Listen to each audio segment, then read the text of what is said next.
Let's talk about something that's near and dear to me, and this is something that I was exposed to when I was in my office in Beverly Hills. Somebody had a book and they left it in the waiting room, and I started reading it. And it was a book called The Four Agreements, and I urge you to get a hold of this book. It's by Don Miguel Ruiz, and he's a Mexican author who has a lot to say about ways that you can live and really enhance your life. Now, I have no ties to Mr. Ruiz, but I do have a tie in the sense that I feel the same way he does about the way we should live our lives. So let's take a look at this and how you can incorporate this into your teaching style.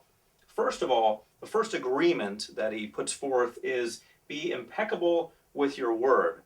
That means you're telling the truth. That means you're saying what you believe in.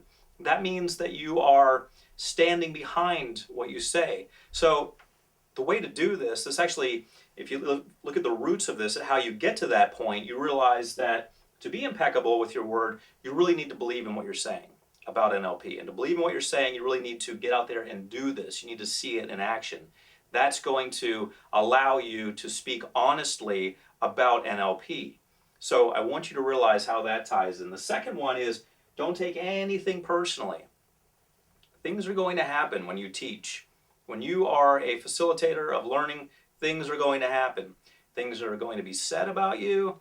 Things are going to happen in the classroom. Students are going to quit. Students are going to do all sorts of things. Don't take anything personally, because many times that's just what they do. And I have to teach this to my NLP practitioners also, and my hypnotherapy practitioners, because many times clients will stop. They'll just stop working with you, especially smokers and people working on weight loss. Why is that? Many times it's just because that's what they do.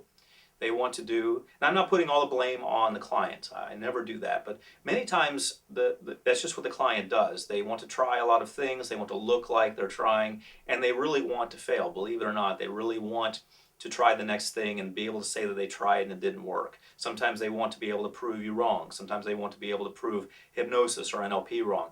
Who knows? Sometimes just things happen and they want to leave. Sometimes they just don't like the way you do things. Sometimes it gets down to that. But if you are doing things in an impeccable way and to the best of your ability and the way you feel they should be done, then I don't want you to change a thing. I want you to keep doing things the way you're doing things. Some people, remember the 10% rule, some people just aren't going to be into it. Some people just aren't going to like you, and that's okay. I want you to be okay with that.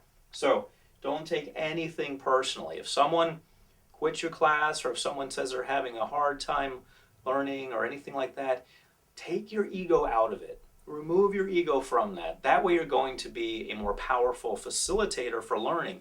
If your ego is invested in it and you think, oh, what did I do? Oh, that's just me. Oh my goodness. Or worse than that, if you take an attitude about it and say, well, I do things just right. It's their fault. They don't know what they're talking about.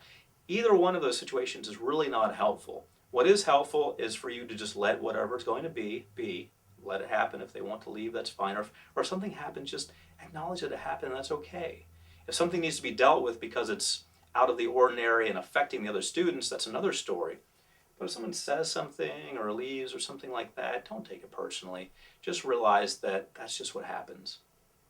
Next thing, don't make assumptions. This kind of ties into number 2. If you're assuming that people are doing things for a certain reason, you're going to get yourself into a lot of areas that you really would rather not be in, because you're going to start thinking, oh, what does this mean? What does that mean? What does the other thing mean?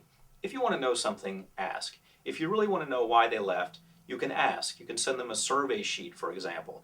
And by the way, as a teacher, that's a great tool to have a survey sheet afterwards so that they can assess what you're doing. And then you need to read the survey sheets.